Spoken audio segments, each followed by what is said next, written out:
Bonjour à toi, ici c'est Maxime. Si tu me suis depuis quelques vidéos, je t'ai promis de te faire une série de 3 vidéos sur l'estime de soi, la confiance en soi, l'amour et l'image de soi. On arrive au terme de cette série de vidéos avec la partie amour de soi, image de soi. Ce que je te propose aujourd'hui, c'est que finalement ces 3 thématiques, c'est pour moi le triptyque pour être heureux et bien dans sa peau. Et on va donc aujourd'hui faire un résumé des 3 thématiques que nous avons vues précédemment pour que tu comprennes bien la différence entre estime de soi, confiance en soi, image et amour de soi. Ensuite, on va voir comment tu peux développer ces 3 thématiques. Et ensuite, je vais te proposer un défi que j'espère que tu vas relever parce que finalement, si tu suis mes vidéos, si elles t'intéressent, si tu y trouves de la valeur, mais que par contre tu ne mets rien en place pour que des choses changent dans ta vie, eh bien, entre guillemets, les regarder, ça n'a pas vraiment d'utilité. La première étape que je te propose aujourd'hui déjà, c'est de dresser un bilan. Toi, personnellement, où en es-tu sur ces 3 thématiques? Si tu devais te donner une note finalement qui s'étend entre 0 et 10, en termes d'estime de soi, tu en serais à combien entre 0 et 10? En termes de confiance en toi, quel est ton ressenti? Tu penses que tu es entre plutôt à 0 ou plutôt à 10? Quelle note tu te donnes? Pour l'amour de soi, l'image de soi, quelle note tu te donnes? Si à l'une de ces réponses, tu as une note inférieure ou égale à 6, ça veut dire que tu dois vraiment travailler sur ce point pour être plus heureux et mieux dans tes baskets. En réalité, si tu travailles sur ces 3 thématiques-là, tu verras que tu te sentiras beaucoup plus léger, tu t'autoriseras à faire des choses nouvelles et, entre guillemets, tu te moqueras du regard des autres. Et ça, c'est un vrai plus dans nos vies parce que bien souvent, on s'empêche de faire des choses parce qu'on manque d'une de ces thématiques. Et c'est pour ça que j'ai démarré mes vidéos sur ces thématiques-là qui, pour moi, sont vraiment les fondations pour avoir une vie heureuse. Donc, une fois que tu t'es noté sur ces 3 thématiques-là, ben, ce qui est vraiment intéressant, c'est que, par exemple, si tu travailles ton réservoir d'estime de soi, eh bien, tu vas t'apercevoir que inéluctablement, si tu t'estimes, tu vas augmenter ton réservoir de confiance en toi. Et de la même manière, si tu alimentes ton réservoir de confiance en soi, tu vas alimenter inéluctablement ton réservoir d'estime de soi. Et bien évidemment, de la même manière, eh bien, plus tu t'estimes, plus tu as confiance en toi, plus tu vas être en capacité à t'aimer et avoir une bonne image de toi. Et ce qui est vraiment important aussi, parce que ça peut paraître un petit peu narcissique, tous ces concepts. D'ailleurs, en France, on n'aime pas trop se mettre en avant, on n'aime pas trop dire qu'on s'aime, on n'aime pas trop se reconnaître des qualités. Mais ce qu'il faut savoir, c'est que à partir du moment où tu t'estimes, tu vas pouvoir plus estimer les autres. Plus tu vas t'aimer, plus tu vas être en capacité à aimer les autres, à donner aux autres. Donc ça, c'est aussi important parce que du coup, travailler sur ces éléments de base pour être heureux et bien dans ses baskets, c'est aussi être en capacité à mieux interagir avec, bien évidemment, avec son monde intérieur, parce que la première personne avec laquelle tu communiques, bien sûr, c'est toi, mais également être en capacité à mieux communiquer avec les autres à partir du moment où tu auras alimenté tout cela. Et on estime qu'une bonne note, ça commence à partir de 8 ou 9. Et à partir de 8 ou 9, ça veut dire que ton réservoir il est suffisamment important pour bien interagir avec le monde. Alors, on va faire le petit récap comme je te l'ai annoncé en début de programme du plan de vol.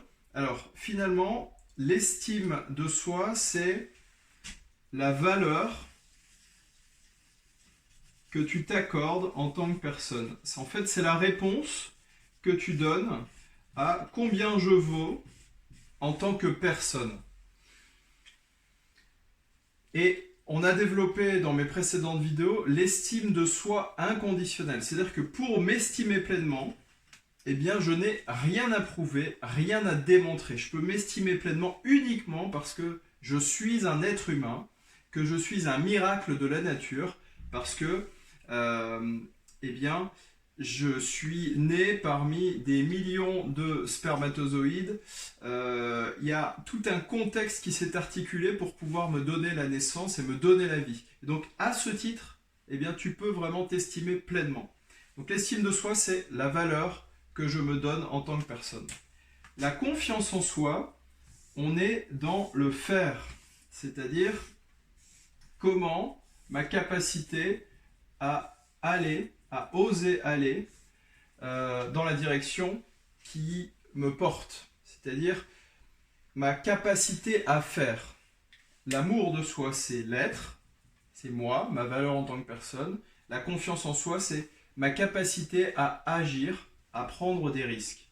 Et plus tu vas gagner en confiance en toi, plus tu vas oser faire des choses. Et ce qui est intéressant également avec la confiance en soi, c'est que tu vas complètement redéfinir ta perception de l'échec. C'est-à-dire que quand tu vas commencer à faire des petits pas, eh bien, finalement, là où tu vas mettre le curseur de réussite, je te l'avais expliqué, il faut que ce soit sur quelque chose dont tu as la main, c'est-à-dire que ton action, elle doit, pour valider une victoire, elle ne doit dépendre que de toi. C'est-à-dire que si par exemple, tu as un entretien d'embauche, eh bien, tu dois valider la confiance en toi, c'est-à-dire que tu dois valider ta réussite, non pas dans la réussite et ton embauche, mais dans ce que tu as mis en place pour réussir. Donc dans les actions que toi tu as faites qui sont sous ton contrôle et pas sous le contrôle de quelqu'un d'autre. Parce que si la décision elle appartient à quelqu'un d'autre, si par exemple tu es un homme et que le recruteur en face de toi il recherche une femme, il ne peut pas te le dire, mais du coup tu ne seras pas pris lors de cet entretien. Donc toi, pour gagner en confiance, ton action, eh bien, c'est d'être au top de toi-même pendant ce rendez-vous-là. Et tu dois choisir les plus petites actions qui vont te permettre de le faire. Si par exemple tu n'es pas suffisamment souriant quand tu passes des entretiens, sois plus souriant que d'habitude. Et rien que le fait de le faire, de faire cette première action, même si ton entretien n'est pas parfait, tu vas gagner en confiance parce que tu auras validé un progrès personnel. Et ensuite, l'amour de soi, l'image de soi, eh bien là, c'est finalement, toi, la vision que tu as de toi-même. C'est-à-dire, quelle image tu as de toi et quelle est ta perception et est-ce que tu t'aimes finalement? Est-ce que ce que tu vois de toi, ce que tu imagines de toi, aussi bien dans qui tu es que dans tes actions, eh bien, est-ce que c'est une image qui est plutôt positive? Est-ce que tu peux t'aimer légitimement par rapport à ça? Donc là, on a revu toute la mécanique finalement des trois thématiques, l'estime de soi, la confiance en soi et l'image de soi.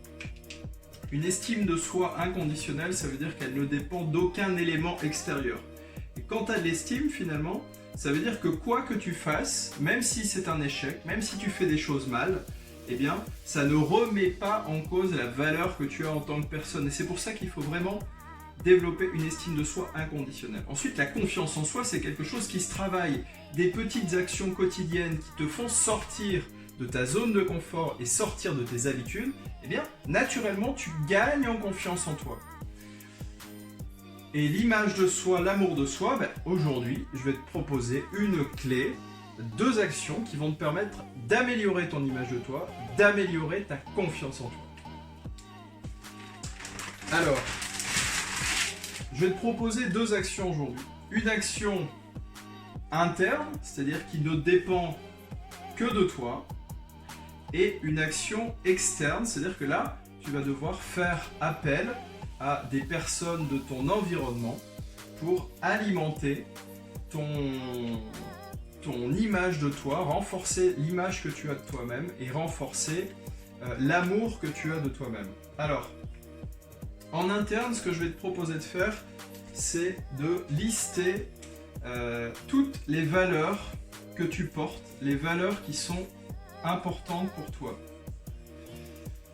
Donc, par exemple, en ce qui me concerne, le respect de l'autre, l'empathie, la bienveillance, eh bien, ce sont des valeurs importantes.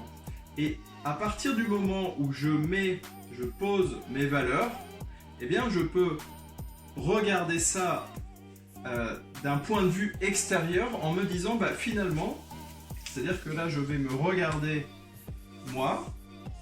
moi-même, je vais me mettre un petit peu dans la peau de quelqu'un d'autre et je vais me dire, bah, cette personne qui s'appelle Maxime et qui porte ses valeurs, bah, finalement, cette personne, elle est comment ? Est-ce qu'une personne qui a ses valeurs de bienveillance, de respect de l'autre, etc., est-ce que cette personne, elle a, finalement, est-ce que c'est une bonne personne? Est-ce qu'elle dégage quelque chose de plutôt positif? Et est-ce qu'à ce titre-là, cette personne, donc en fait, ce moi vu de l'extérieur, est-ce que, eh bien, elle a de la valeur? Et là, tu vas voir que, eh bien, si tu fais ça, eh bien, tu vas prendre conscience de qui tu es et de ce que tu dégages. Et donc, tu vas pouvoir renforcer l'image de toi parce que les valeurs que tu portes, eh bien, ça veut nécessairement dire que tu es quelqu'un de bien. Et à ce titre, tu peux avoir une bonne image de toi et tu peux t'aimer. Et ensuite, ce que je vais te proposer, eh bien, là, c'est un défi qui ne dépend pas de toi, mais c'est d'envoyer un mail ou un ensemble de textos ou un WhatsApp. Bah, tu fais ce que tu veux, je te laisse le libre choix, à idéalement entre 10 et 20 personnes de ton entourage. Je t'invite à prendre large, c'est-à-dire par exemple de prendre des personnes de ton entourage familial, de ton entourage amical, de ton entourage professionnel, peut-être de ton entourage associatif, et leur demander ce qui, chez toi, leur plaît. Tu peux envoyer un mail en disant que tu es en train de faire un travail sur la connaissance de toi et sur ton développement personnel et que tu aimerais qu'il te fasse un retour sur les 3 qualités principales qu'ils te reconnaissent. Et si tu fais ça, alors fais le panel le plus large possible, hein, si tu peux le faire à 40 personnes, c'est encore mieux parce que tu n'auras peut-être pas tout le monde qui te répondra, mais tu verras que tu vas retrouver des similitudes et des retours qui vont être identiques chez les personnes. Tu vas peut-être avoir par exemple sur 10 personnes, 4 ou 5 personnes qui vont te donner les mêmes qualités, les mêmes traits de caractère, les mêmes choses qu'ils apprécient chez toi. Et donc ça va te permettre aussi de prendre conscience de ce que tu dégages chez les autres. Parce que souvent les gens ils vont pas te dire par exemple qu'ils apprécient chez toi ta générosité, ta bonne humeur. Et ça te permet d'en prendre compte et de t'imprégner de ça, de prendre conscience de ce que tu reflètes chez l'autre. Eh bien, ça va t'aider grandement à gagner en image de toi et en amour de toi. Voilà, donc ça c'est le deal de la journée.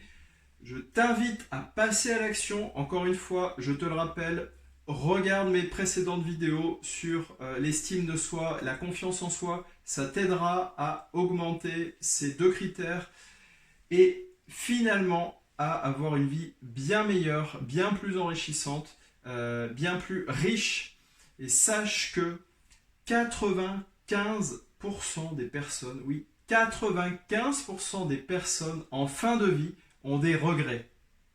Et le regret principal, c'est de ne pas avoir osé faire ce qu'ils voulaient vraiment faire.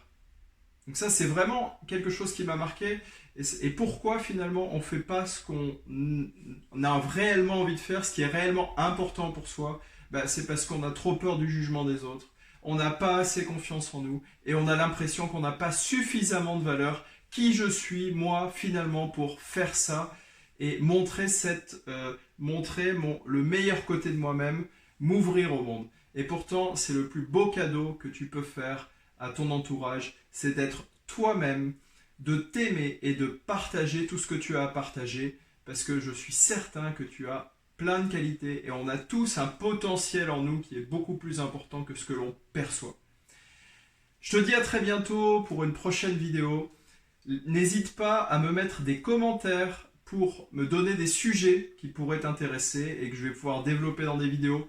Like cette vidéo, partage-la, abonne-toi à ma chaîne. Je te dis à très bientôt pour une nouvelle vidéo. Salut!